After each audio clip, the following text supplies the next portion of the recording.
الذين لا يرجون لقاءنا ورضوا بالحياة الدنيا وطمأنوا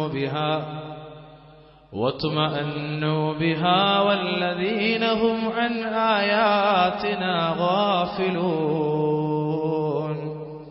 നമ്മെ കണ്ടുമുട്ടുമെന്ന് പ്രതീക്ഷിക്കാതിരിക്കുന്നവരും ഇഹലോകത്ത് ജീവിതം കൊണ്ട് സംതൃപ്തിപ്പെടുകയും അതിൽ സമാധാനമടയുകയും ചെയ്തവരാരോ, നമ്മുടെ തെളിവുകളെപ്പറ്റി അശ്രദ്ധരായി കഴിയുന്നവരുമാരോ.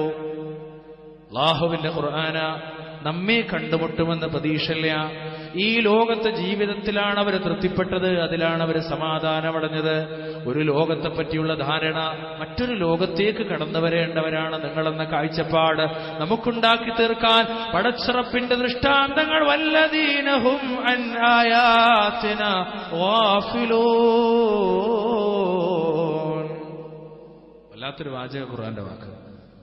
മനുഷ്യന്റെ അസ്വസ്ഥതയുടെ എല്ലാ കാരണവും ഈ 4 കാരണങ്ങളാണ്. ഒന്ന്, പടച്ചോനെ കണ്ടുമുട്ടുമെന്ന പ്രതീക്ഷല്ല. ഇന്നല്ലദീന ലാ യർജൂന ലിഖാഅന.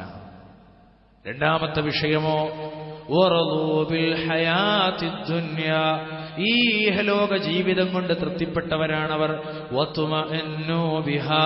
ഈ ദുനിയാവിലെ ജീവിതത്തിൽ അങ്ങ് സമാധാനമടഞ്ഞവരാണ് അവർ. എന്റെ സ്വത്ത് മതി എനിക്ക്, എന്റെ മക്കൾ മതി, എന്റെ കുടുംബം മതി, എന്റെ ഇണ മതി, എന്റെ തുണകൾ മതി, എന്റെ സംവിധാനങ്ങളും സൗകര്യങ്ങളും. മരണത്തോടുകൂടി ലോകത്തിന്റെ മുന്നിൽ വിട്ടേച്ചു പോകുന്ന, മനുഷ്യരെ വിട്ടേച്ചു പോകുന്ന സർവസ്വമുണ്ടോ, ആ ഒരു വിഷയങ്ങൾ മാത്രം മതി എനിക്ക് എന്ന് കരുതുന്ന ആളുകൾ. എന്നിട്ട് അവസാനം പഠിച്ച പറഞ്ഞത് വല്ലദീന ഹും അൻ ആയാതിനാ ഗാഫിലൂൻ. ഇതൊന്നുമല്ല ജീവിതം.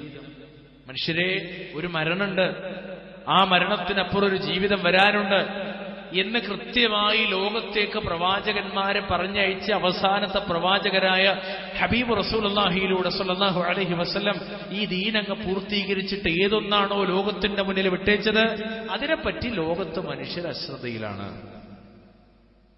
മനുഷ്യർക്ക് അതിനെപ്പറ്റി യാതൊരു ധാരണയില്ല. ഈ ഒരു അശ്രദ്ധയാണ് സമാധാനമില്ലായ്മയുടെ, അസ്വസ്ഥതയുടെ, ശാന്തിയില്ലായ്മയുടെ മുഖ്യ കാരണം. വളരെ അടിസ്ഥാനമായിട്ട് നമ്മൾ മനസ്സിലാക്കുന്നത്. ഇത് കൃത്യമായി ഒരാൾ ശ്രദ്ധിച്ചാൽ ബാക്കി എല്ലാ കാര്യങ്ങളും കൃത്യമാകും. ഇത് കൃത്യമല്ലേ, പിന്നീട് അങ്ങോട്ട് അസ്വസ്ഥതകൾ മാത്രമേ